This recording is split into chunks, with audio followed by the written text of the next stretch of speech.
developing assessment framework, standard operating procedures, and leading the examination team, coordinating with academic departments and providing insights for teaching and learning process innovation.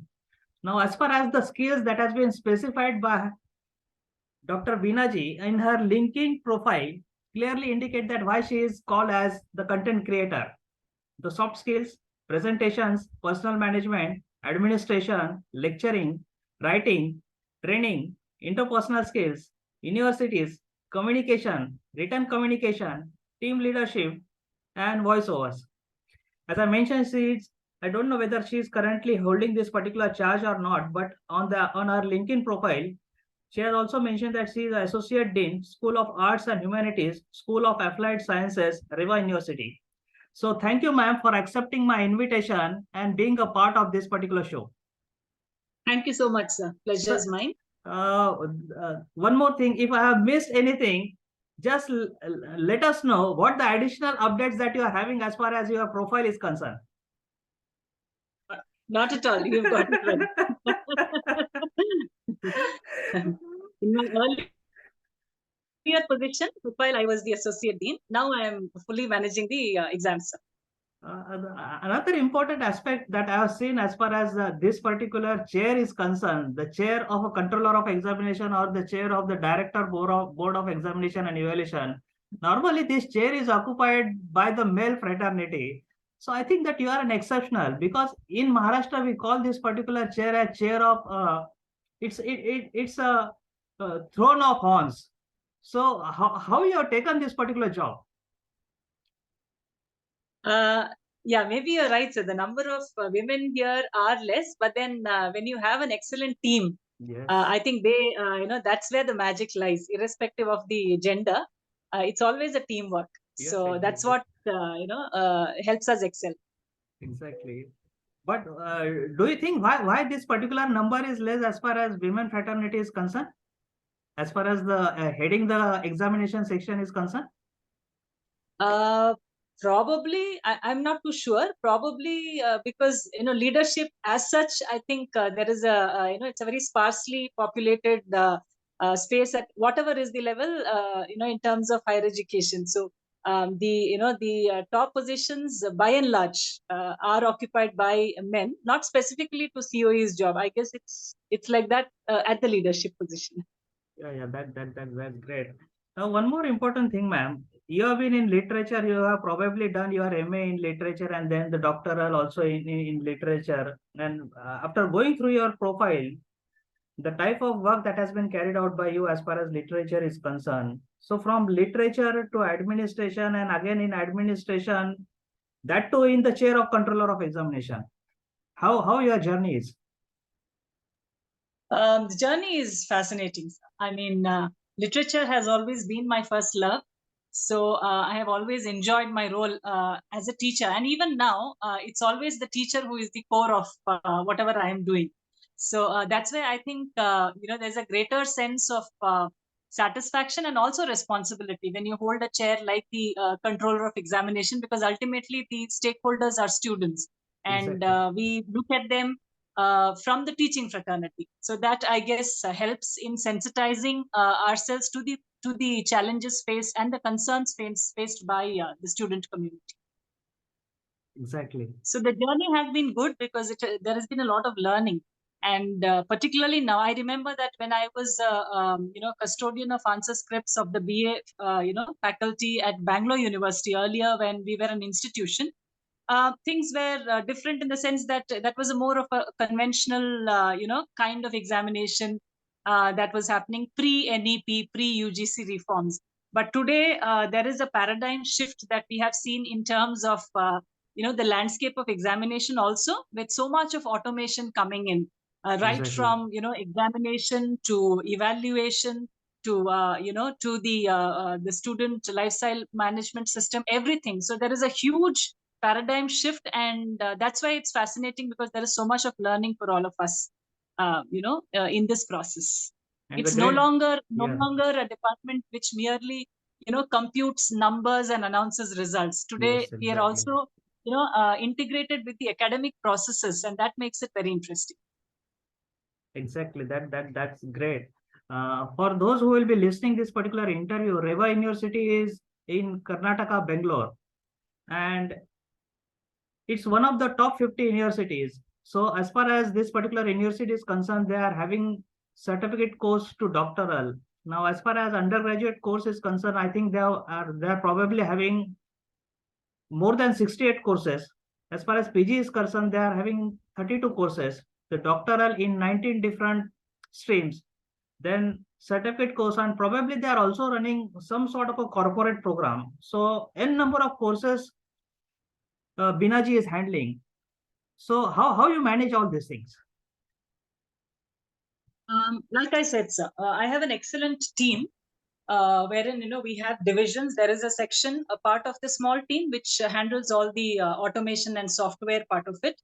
Then we have part of the team which handles the academic processes in terms of the new reforms that have been coming in.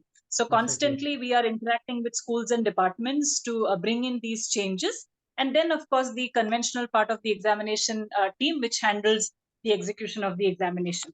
So one thing is for sure that for us to excel, it's always the team, and Exactly. without the team, including software, automation, right from the clerical staff to the software developers and executors. I think it's a team that helps us, deliver these things successfully. So the leader in the form of Dr. Binaji and the dynamic team that you are having, you have converted the conventional examination and evaluation process to a next level, that is to a digital platform.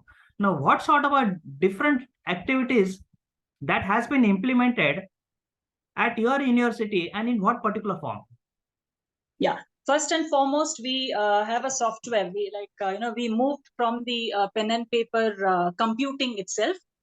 We brought in the software in terms of the computations, which is integrated with the ERP. And then we went in to kind of supplement and went to the next level in terms of bringing in the digital experience for the students also, not as an online examination, because online was done only during the COVID period. But what we use is a digital tab wherein the pen and paper or the conventional paper answer script is replaced with a digital tab. And so the process of writing, it's very interesting because using the digital tab, the student writes using a stylus. So the experience of writing, which is very important in a student's life, continues to be there. But the difference is that they are writing on an electronic interface. And so this kind of gels the conventional writing with the student having his or her distinct handwriting that we can see. But at the same time, the platform is digital. And then because it is digital, in terms of the COPO mapping, the extraction of the question wise answers, question wise marks become easy, which gets translated into the ERP, and then from there we port it for computation. So there is a retention of something that is a little conventional in terms of the student writing, and the this requires the presence of the student inside campus. But then we also have a plan B in place wherein the same examination system can be taken online in case there is a COVID like situation again, which will not permit us to have contact examination. Secondly, the evaluation also has been translated onto the digital platform. So that makes it faster, and very, very importantly, it nullifies all those human errors that happen very normally when evaluators are piled with several numbers of scripts to evaluate.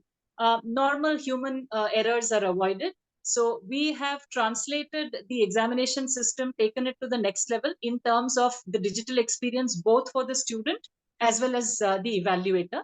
And then integrating it with the ERP and the student lifecycle management has been very good, because we have the entire process which is automated now, right from hall ticket generation to examination, fee payment. So this brings in a lot of transparency, one. Second, there is swiftness in the process, and third, without compromising on accuracy. So that has been our experience in the whole process. Yeah, that's really great. The effective end-to-end solution you are already having. So normally, the other universities that are existing in our country or in your state or even in Maharashtra, normally they uses the pen and paper sort of an approach and then later on carries out the digital evaluation and on-screen evaluation. But in your case, even writing the paper, you have done it digitized and you have definitely have taken it to the next level by using a tab-based examination system. So that's really so it's a total integration of the technology as far as your examination system is concerned. Yes, sir, it is. Yeah, that's great. Now my next question is, I've seen somewhere that you are going to have an online event on March 2 at 11 a.m. Those who will be watching this particular interview, for them, I will ask them to register, and her talk will be on implementation of academic bank of credit, that is ABC. Ma'am, I will not like to explain it in detail, but just for the sake of those who will be interested in joining your show, just in brief, what is this ABC and how exactly it will get carried out? Just in brief. ABC is one of the most important and significant changes, reforms that have come in, courtesy the NEP that has been brought in, Exactly. wherein it is very student centric as NEP propagates, and this gives an absolute flexibility for students to gain credits beyond the physical confines of the university that they are a part of. So a student, democratically has a larger right to collect credits across universities and choose, the courses that he or she would want to. Now, this will require, a compilation of all the academic credits that a student is able to take, whether it is from the parent university or across the globe.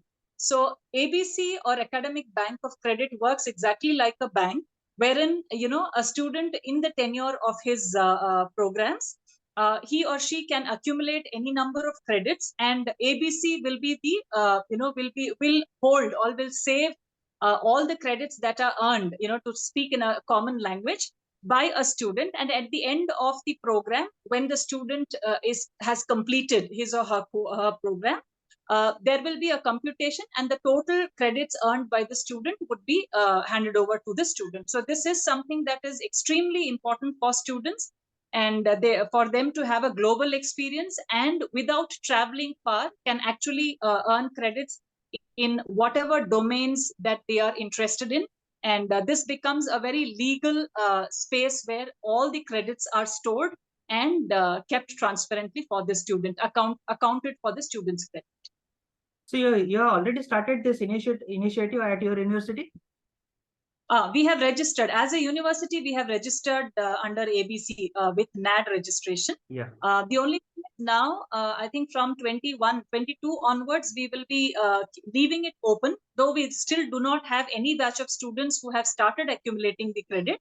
Yeah. Now we are in the process of getting the individual students to register for ABC. So once their ABC IDs are created, then probably they can start accumulating the credits from across.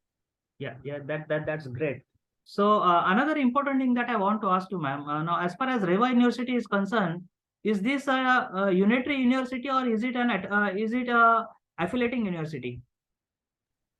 This is a private university, sir, and it is Okay. a single university. We can make constituent colleges, but we do not have the right to affiliate other colleges. So constituent So means the inducted institute of the university.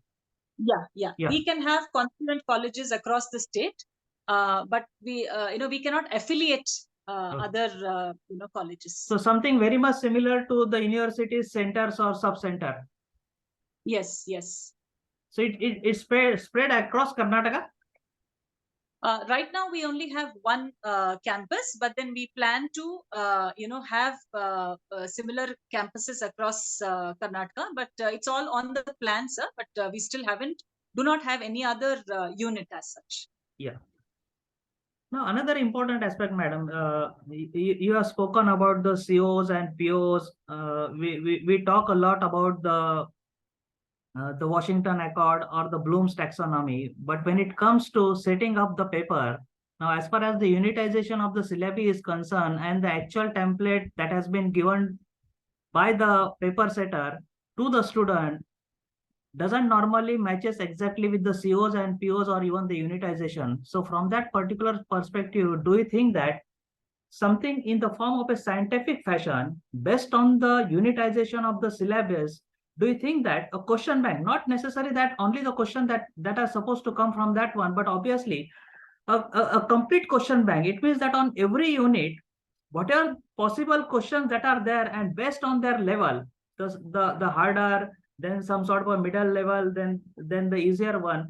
So such a sort of a question bank should be a part of examination system, might be in MCQ fashion or might be even for a descriptive sort of question paper. Yes, sir, absolutely. In fact, our next initiative is on the question bank, and question bank actually helps, the heterogeneity of learning levels. So what happens is, like you rightly said, it's not necessary that we fix a particular unit and say only so many questions can come from there. Instead, if we have a question bank system where any number, of questions can be generated by the faculty members at varying levels of the Bloom's taxonomy difficulty levels. So that would make it very interesting, in terms of blending the different, grades of learning levels. And a question bank would also make it, simpler for the examination department to generate questions. The only thing that would be that we would require is in terms of the questions being, the question being put into the question bank, being mapped with the Bloom's level, the CO and the PO levels, so that when there is a randomization and choosing of these questions, so there would be a fair mix of the COs, which would help us, help the student attain COs and then subsequently the POs. So instead of just having random questions, probably there has to be some kind of a parameter where every question that is generated into the bank is also aligned with or rather indicated with the COs. Exactly. So then we would have a right mix of question paper when we are creating a question paper out of these randomized question bank. And here also, do you think that a system, a software system, that is also going to play a crucial role even to set the paper if the question bank is available with the POs and COs and the difficulty level? Yeah. Yes, sir, absolutely. Because what happens is that would, but then one important thing for us to understand as examiners is that this will require a kind of a trial and error, at least for one academic year, because we would need to understand how the software behaves first, and then also pass it back to the respective faculties to try and gauge, if the difficulty levels are, are okay with the heterogeneous groups that we have. So after a pilot run, we need to understand how the software can behave. And a software is definitely important here, because ultimately we are looking at reducing the manual, work that the faculty members are, are asked to do in terms of preparation of question paper. But this has to be done without compromising on the academic quality as well as the Bloom's levels. So a pilot run is definitely needed for us to understand and fix the behavior of the software. Yeah, great. Now, another important aspect now, as far as the data security is concerned, ma'am, do you have a data center at your university? Yes, sir. We do have an exclusive data center, which also takes care of the data security and the firewalls for the university. Because once we talk about automation, data security is a very, very relevant, domain that all of us need to look into. So that is something that we do have. And we have an exclusive IT department, which looks into all the IT aspects, irrespective of which department, like from the admissions to the examination. There are data that is exchanged, student data. So that's why the exclusive IT department takes care of the security aspects. And all your degrees as well as your grade sheets are uploaded onto the net? Yes, sir. except the 2022 convocation, which we are doing now. Otherwise, right from 2014, all our grade sheets and convocation certificates are uploaded on the NAD. We are updated, sir. And you are also thinking of dematting of degrees with some sort of an organization like CDSL or NSDL? Not yet, sir. But that is discussions are going on as far as that. Is in but we still pipeline. haven't taken a concrete decision. Yeah. Now, many times it happens now in your case, since you don't have the affiliated colleges, because many times it happens that the integrity of the data, but since you might be having in future the inducted institute or something like that, and most of the time we do provide them the flexibility, or we do provide them the autonomy of conducting the examination, declaration of result, providing the transcripts, and all those activities are carried out at the institute level, and the university will just be issuing the degree certificates. Now in such a sort of a scenario, many times it has been observed that what are the degrees that are coming for verification to the universities, 1 in 10 degree is a fake degree. So from that particular perspective, how exactly you are securing the data as well as the integrity of the university? Yes, sir. You have rightly pointed out to this, menace of fake degrees. We have also come across degrees that have come for, verification. A couple of them where we realized that these are fake degree certificates. So we right now, for us as a university, because we are, we are operating only from one office. This is not a huge threat. Yeah. But then this is something that we are discussing on as far as the future is concerned, because we would still need to have a central, I would call it control, but central coordination where a lot of these serious aspects are looked into directly by us, even if they are constituent colleges. Because what happens is when there is a lot of autonomy that is given without a kind of a check on quality and the authenticity, probably that gives scope for a lot of these parallel industries outside, which run the fake degree racket, Exactly. flourish. So we need to actually find a mechanism and fix it in such a way that somewhere along the hold is there centrally at the university. Now, with the type of approach that has been used at your university, and you being the leader, you have definitely taken it to the next level. Now, as far as examination is concerned, no doubt the other university is and largely facing the issues of malpractices. Now, but since in your case, since everything you have digitized, do you still think that there is some sort of an issue as far as malpractices is concerned, even with the help of technology? Are students doing malpractices? Yes, sir. Yes, sir. I'm sure you will also agree with this when I say, if we just look into YouTube, there are, I was actually shocked when I saw it first. There are several tutorial videos which teaches students how to cheat even in an online examination or a technology based examination. So that is something I think, because we are constantly dealing with the generation which is far ahead of us in technology. That threat will always be there for us as a community of faculty members or COEs across the university, because we need to have something ahead of what the students think. Exactly. And that's where probably having youngsters into the team really helps, because this is something that I have noticed in my team. They are able to say this can happen, ma'am, this can happen, ma'am, because they know how their own generation thinks.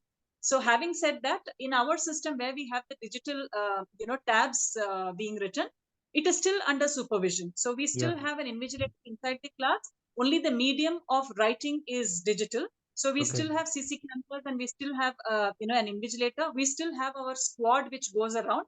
Only thing is, the squad will also open the tab, and the one security aspect that we have in our tab is it is both iris scanned and biometric of the student. So there is absolutely no scope for impersonation there, which is arrested using technology. And having said that, in terms of chits, I wouldn't say that students do not carry. We do come across students. So we book them for malpractice, and then we put them through the process of the inquiry. So all those processes stand still. continue to be there, because the biggest challenge for us as examiners is to beat students in their use of technology. So we are constantly, like, we have banned smartwatches. That Yes. again we got to know only when we realized that smartwatches are very good devices where they can store a lot of information.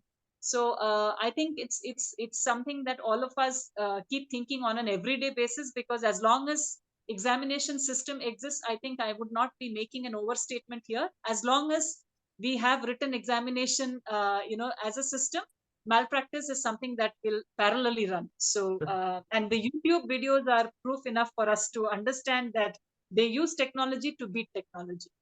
So it will be a part and parcel of the system. Absolutely. Yeah. Now, the malpractices in paper to malpractices at doctoral level. Uh, Now the thing is that now, since you are having 19 different doctoral program that is getting conducted at your university, and we do something in the form of plagiarism. So what sort of percentage that is permissible as far as university is concerned? Though I think initially sometime back it was 25%, but we restrict them to 15%. Yeah. And ideally at a thesis level, it needs to be less than 10% for us. That's great. And you are also having online thesis submission and evaluation? Thesis submission is not online. They do have to come, to the university and submit. The evaluation process is online. We do send soft copies, PDF copies to the evaluators, but Okay. then the submission process is still in the hard copy. Yeah. And it's the controller of examination or the dean academics decide who the examiner will be or who the referee will be? Actually, yeah, the panel is given to us from the R&I Council, Okay. which in turn is taken from the guides. Even at the COA's office, we do not decide. In fact, it's a blind choice that is taken by the Vice Chancellor himself. Okay. So even at the controllers of examinations office, we do not decide. We only prepare the file and put in all the panelists, and it's a blind selection by the VC without knowing who is who. So Yeah. then we only get in touch with them after it is selected by the Vice Chancellor. So why not here also bring the technology into picture? So we'll be having the database of all the examiners, and based on the keywords that has been submitted by that particular respective examiners and the keyword that will get matched with the thesis that has been submitted by the students, why not to retrieve some 5 or 6 examiner from that particular list, and best whatever has been retrieved from that particular list, finally select 2 or 3 referees depending on what the your university act says, and accordingly send that particular thesis for referral to those particular referees. Yeah, So I that think even that's the manual interference will be totally removed. totally removed. I think that's a very good suggestion, sir, that you have given. And in fact, I think I will take this back as a takeaway, definitely, because this can be suggested. It's a wonderful suggestion, sir. So this is what the system that I, as a controller of examination at Dr. Babasaheb Ambedkar Technological University, we have implemented such sorts of thing, and we are using Uh-huh. their an AI based techniques, in the sense that whatever the keywords uh, uh, that we gathered it from the thesis, as well as the keyword that will get matched with the expertise of the referee. Accordingly, the retrieval of 6 referees, we do it, and from that finally we decide to whom. Again, that will be the random selection of six referee, and again from those 6 we will be finally doing the random selection of the 2 referee, and to those we will be sending it online the thesis for referral. So That's wonderful, sir. That's wonderful. now the next thing, another.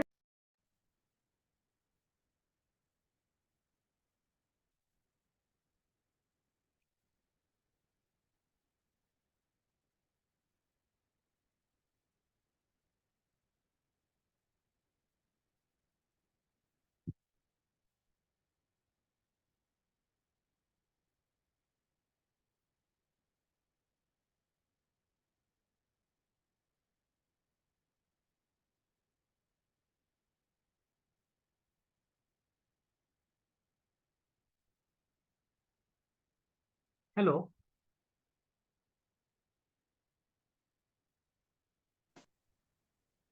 Am I audible? Yes, sir. Yeah, sorry. There was some sort of a technical issue. Zoom was not getting launched. Yeah, no Yeah, issues. yeah. We So, we were talking about the PhD thesis in yes, your yes, university. yes. Yeah. On the other side, I would also love to hear, the kind of reforms that you have at your university, sir. Yeah. This was actually one of the best practices, and it was even appreciated by governor's office, the government of Maharashtra, and even we have been appreciated at a Leader Speak Summit at New Delhi, and even I have received a trophy at Dubai in a World Education Summit for the type of implementation that has been carried out at our university. So as I mentioned it to you, starting from the PET examination or from the admission till the research fellow will be getting his doctoral, everything we have done it online. Means the 6 monthly report, the yearly report, everything will get uploaded online. And then based on the thesis that will get submitted at the end, the keyword that has been specified in the thesis that will get matched with the keyword of the database that is existing with the university of the referees, and based on that particular keyword matching, obviously artificial intelligence is going to play a very crucial role in that. And Yeah. accordingly, the stream wise panel we are having of the referees or of judges, so to whichever it will match, it will extract all those referees panel, and from that randomly 6 examiner will get selected. So even the controller of examination will not be having any say, even the vice chancellor of the university will not be having any say in that particular decision making. And as a result, from that particular 6, again a random selection of 2 referees will get carried out. So even the thesis will be sent online to the for referral to that particular examiner, and the report will also be sent online by that particular referee or by that particular judge. And if he or she will not be interested in that one, then whoever will be there next in the queue to that particular personal, automatically that particular thesis will get sent. So in this particular fashion, we have implemented the system. So I Excellent. will It's I will I excellent. will send you the details of this one on your mail. Sure, sir. Yeah. That will help. Thank you. Now, the another important aspect that I want to know, I don't know now the type of courses that are getting conducted at you, and one of the thing that has been mentioned as far as the new education policy is concerned, is that education in regional languages or education in local languages, and I have seen that a few of the undergraduate courses at your university, that is Bharatnatyam, Carnatic music vocal, Hindustani classical vocal, Kathak, Kuchipudi, Odissi, and all these things. And not only that, even at a doctoral level, you might be having, because you are having BA honors, MA honors, so obviously even doctoral in the respective regional languages might be there. So how Yes. ex uh, how exactly you tackle from the point of view of the plagiarism as far as regional languages is concerned? Because normally we carry plagiarism for if the language of instruction is English, but what about regional languages?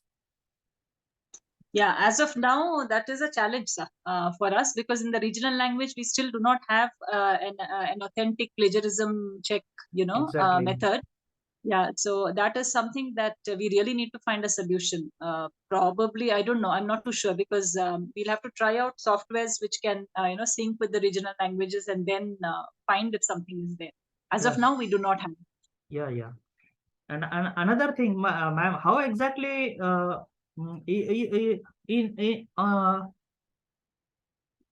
at your COE's desk somewhere has been written that your practical go hand in hand with the actual academic, that the student as a stakeholder is concerned. Now, when I look at your courses, as I mentioned it to you earlier, also Kathak, Kuchipudi, Odissi, is it the case that the practical will be having much more weightage as compared to the actual examination the student will be giving? Yeah, in fact, they have equal weightage, sir, Okay. particularly with, the School of Performing Arts. Mm-hmm. Generally, what happens is, for the, other programs, there is a weightage for theory, and there is a part of the weightage for practicals. But in the programs of the performing arts, there is equal weightage in both practical and theory. And sometimes, particularly in their assessment, that is their formative assessments, particularly, there is a huge weightage that is predominantly practicals, because be it classical music or any of the dance forms, they are all performing arts, so they have to go out there on the stage and perform. So they do have components like group choreography, individual choreography, for which there are weightages in their assessment. So the formative assessments by and large would be the practical component. And yes, because they need to familiarize themselves with the theoretical aspects of music and dance also. So they do write their semester end examination in terms of theory, but there is an equal weightage for practical and theory, considering the nature of the programs. Yeah. Now, one of the important thing, we as an administrator, many times it does happen that we in our day-to-day routine life, we have to face lot of queries from every stakeholder, be it a student, be it the parent, be it the faculty member, the teaching, the non-teaching staff members, and if it is an affiliating university, then obviously the principals of those affiliating colleges as well as the staff of those affiliating colleges. And most of the time it happens that it's the same sorts of a question or it's the same sort of a query that is getting raised. So we waste a lot of our time in answering the same thing again and again. So why not, even for such a sort of a thing, as your university is already having some sort of a chatbot or something like that, even specifically for examination section or for examination department, why not to have such a sort of a chatbot or something like that, whereby we will be concentrating much more on the work than answering these queries, where again it's a technology that will be playing a very crucial role. Yes, sir. Absolutely agreed. Because I completely agree that sometimes we keep answering queries that are in duplication, and a chatbot is something that will really ease out this. Right now, what we have is we just have the regular FAQs and things like that to monitor the categories of queries, and we run it through a help desk. But then this will be translated shortly into the digital platform. Where the chatbot is important in taking care of random routine queries. Exactly.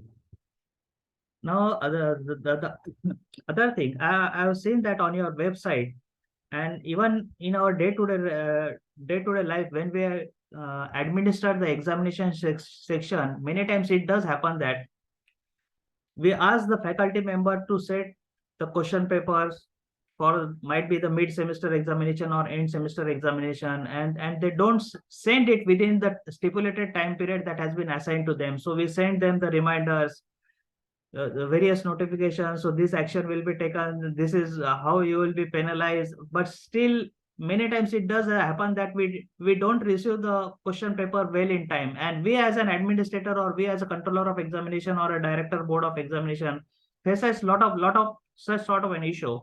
So do you think that a system which is based on CRM, that is customer relationship management, has to play a crucial role, whereby things will be carried out automatically? So something that is the follow-up mails or the email purpose or the other examination issues and solution, which will be customized.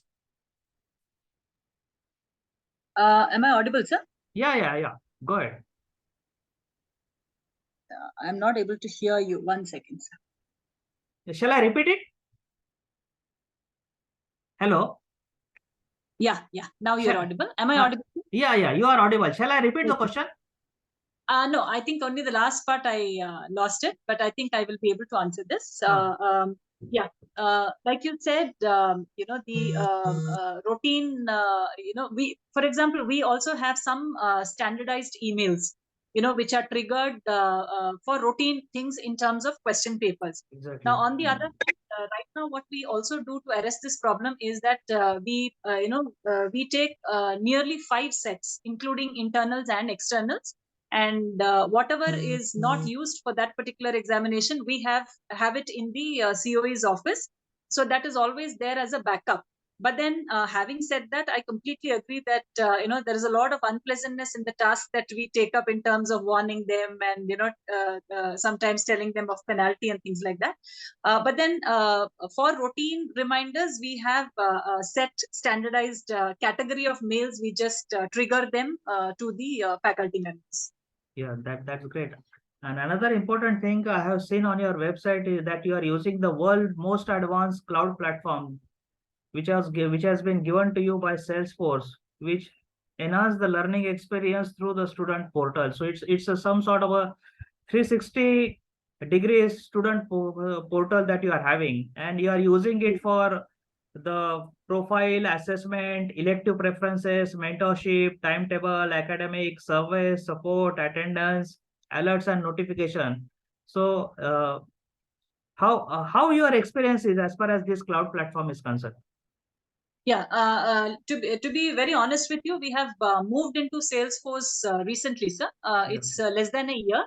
So a lot of those modules are still under development, because earlier we had another ERP, and then we have moved to this because Yeah. because it offers a wider platform. So Mhm. as of now, whatever are the modules that are running in terms of attendance and the Mhm. academics, it is fine. We are doing. It's going on well, and it helps in terms of tracking a student A to Z. And we strongly feel that if it is implemented fully, then even our ABC can be integrated with Salesforce, the NAD portal. Exactly. So as far as the examination module is concerned, it is still under development, and I think we will be able to go live in a month's time. So maybe Yeah. by the end of by mid March, we should be able to have the examination. So right now we have another software, exclusive standalone software, which we use for examination, Yeah. and that is being integrated now with Salesforce. Yeah. Yeah. That's great. So it's a great initiative as far as Salesforce is concerned. So Yeah. it's something very much similar to a drag and drop of type of activity that normally get carried out as far as this particular platform is concerned. So you have to design it, and things will get generated automatically. So it's a beautiful platform as such, and it's a good thing that you have already started using these particular modules. So Yes, sir. you have already taken your examination section or your examination department of your university to a next level, and definitely whoever will be watching this particular interview, I will ask my fellow colleagues who are controller of examination, who are director board of examination and evaluation, that lot of things has to be learned from this particular university, and even from you, ma'am. The type of leadership that has been shown, though you are from the arts background in literature, you are handling a thorny chair, and not only that, you are taken your examination section to a next level by integrating technology, and in a very great fashion. So thanks a lot for giving your precious time and having a great interaction on the type of reforms that has been carried out at your institute or at your university. By the way, I just one more question that I want to ask you. Do you have something in the form of a best practices that has been carried out at your university, which is unique at your university and which may not be existing at other university, so that the other universities will be able to take something from you? No doubt, most of your activities are best practices, but still, what do you think is the best thing that has been carried out by you?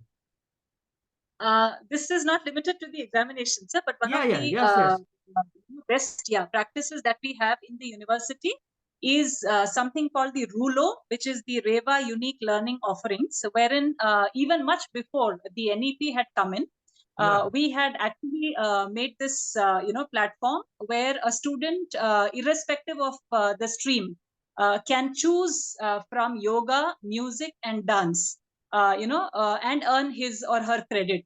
So even before the NEP had thought about or launched, yeah, we had this unique practice, which I think was we were very proud. We were very proud of it because across, be it an engineering student who wants to earn a credit in, say, dance or music, or an arts and literature person who wants to take up yoga. This is something that has been very unique as far as Reva is concerned. And the next thing, which I would say is a best practice, is that we have aligned almost all our activities are aligned to SDGs in some form or the other. So whether it is the academic curriculum or the social outreach programs that we have, NSS activity, NCC activity, or even the summits that we have, it is aligned with SDGs. So, the SDG alignment with the curriculum actually, I think makes it very, very relevant in terms of whether it's curricular or extracurricular or non-curricular activities that we take. And like for example, this time we had one student, one tree initiative, wherein our chancellor had this vision that we should be able to have 15,000 trees, saplings planted and monitored. It's not just they are planted, but they are monitored. So there is an app that actually monitors the development of each of this sapling. And this time, we are very happy to announce that we have 15,000 odd students, and 15,000 trees and more have been planted across different parts of Karnataka, wherein each student is tagged with one tree. So that is a huge initiative, along with, aligned with SDG that we have taken up. It's a great initiative. And one more thing that I've seen on your portal, you're having an initiative, something in the form of a Kapila for filing patent, and you are having that IPR cell who is looking after that particular Kapila activity. We do have an IPR cell which is very active under the University Industry Interaction Cell. So they are very active with their patent filing and training for patents. A to Z of the patenting process is taken by that particular cell. Yeah, thanks a lot for giving your precious time. So it was a great interaction, and to remember it for a lifelong. So I thank you from the bottom of my heart for giving your valuable time and your precious 40 to 45 minutes after your daily workload, and it's my privilege to be a part of this particular interaction. Thank you, ma'am. Thank you, sir. Thank you so much. It was my pleasure to be a part of this, and hats off to this initiative, because we get to learn a lot from each other as a community of yes. That is where I find it very, very relevant in terms of the initiative that you have taken up. And hats off to you, sir, for this vision. Thank you. Thanks a lot. And one more thing, I will be definitely joining your ABC program. Yes, sir. Just to tell you that it has been rescheduled to the 9th of March. It's not on the 3rd. Anyway, LinkedIn has the. Yeah, sure. And I will share the video of this today's interaction with you, and I will send it on your mail. Thank you. Sure, thanks a lot. Nice interaction. Thank you. Thank you, sir. Bye-bye. Bye-bye.